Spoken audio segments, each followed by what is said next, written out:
I found it by accident. A file that didn't exist, at least not anymore. It was buried in a long-forgotten server tucked deep inside a retired DoD server cluster, one of those relics that should have been wiped clean when they moved to cloud secure. But someone forgot a backup node, or maybe someone left it on purpose. The folder was labeled Paperclip, Red Line Tier 5, Human Assets Archival. At first, I thought it was a misfile, some old Cold War logistics report.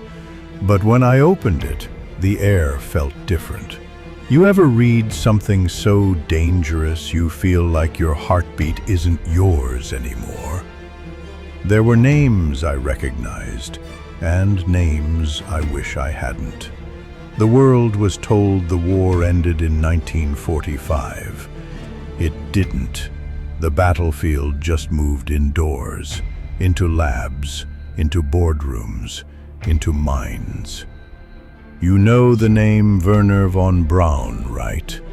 The smiling face of NASA. The father of the Saturn V rocket, the man who put America on the moon. What you weren't told was that before he wore a white lab coat in Houston, he wore a black SS uniform in Peenemünde. He built the V-2 rocket, the same one that rained down on London and Antwerp, killing thousands of civilians. He used slave labor from concentration camps. Over 20,000 prisoners died building his rockets, more than those killed by the weapons themselves. And after the war, we gave him a US passport, a house, a team, a budget, a front row seat to history. Because that's what Operation Paperclip was. Not a project, a pact. They didn't sneak these men in. They flew them in on military transport, erased their records, and reassigned them to sensitive positions in American institutions. I used to believe the lie, too, that we reformed them, that we were racing the Soviets for survival and we had to act fast. But the file I found, it told a different story, one that begins not with a rocket, but with a man. His name was Victor Schaefer, not famous, no documentaries about him, no textbooks, but every redacted name in that file kept pointing to him. He was a Nazi neurologist, brilliant, ruthless, obsessed with cognition under trauma. His experiments made Mengele look like a dentist. Schaefer never faced trial. The file showed he was smuggled out of Germany in May 1946 under direct orders from General Charles Cabell, one of the early architects of the CIA.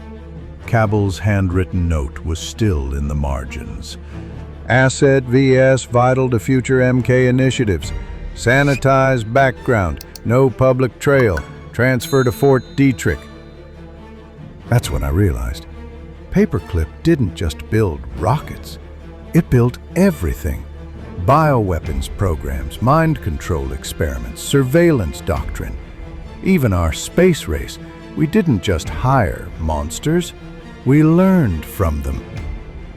I needed to know more. I reached out to someone who used to work at Langley, retired signals intel. We'll call him Daniel. He was the kind of guy who kept everything in his head, wouldn't even write a grocery list. But when I mentioned Schaefer, his voice changed. He asked me one question. Did the file mention Project Larkspur? I hadn't heard of it. He sighed. That's the one they never let go of. According to Daniel, Larkspur was a subprogram under MK Ultra. Schaefer was the architect. The goal?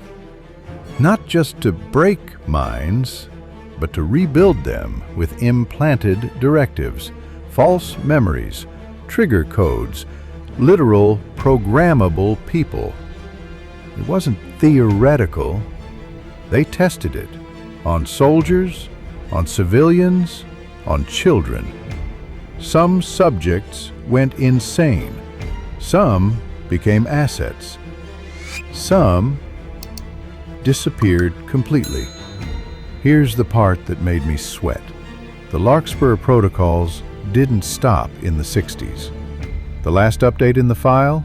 March 2017, signed off by someone currently serving in U.S. Special Operations Command, which means either the program never died or it became something bigger. One image from the file still haunts me.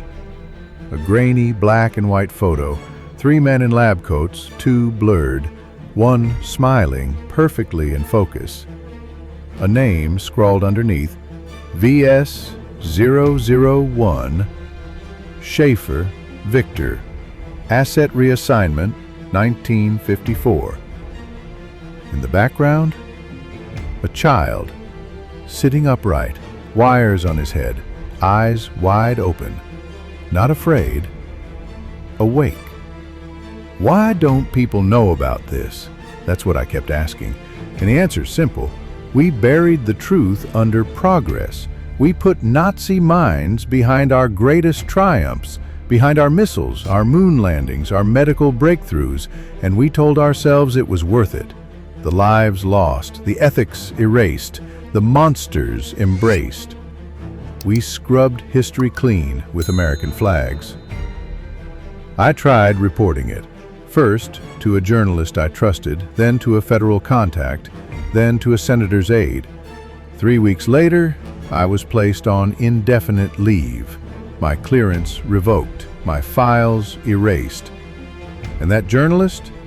He died in a car crash. Brakes failed. No investigation. So here I am, alone, hunted, and whispering this into a recorder that may never be heard. If you're listening to this, it means the file got out. It means someone found the truth, or the recursion loop finally cracked. Operation Paperclip was never about winning the Cold War. It was about something colder. Control through knowledge, progress through silence, power through absolution. The men we feared didn't die, they got promoted. The real war never ended. It just changed uniforms. Your support keeps these stories alive. And there are many more still waiting to be told. Subscribe and hit the bell icon. It helps me grow and bring you even more powerful stories told the way they deserve to be. If you like this story, you can browse more stories like this in my channel. Thank you.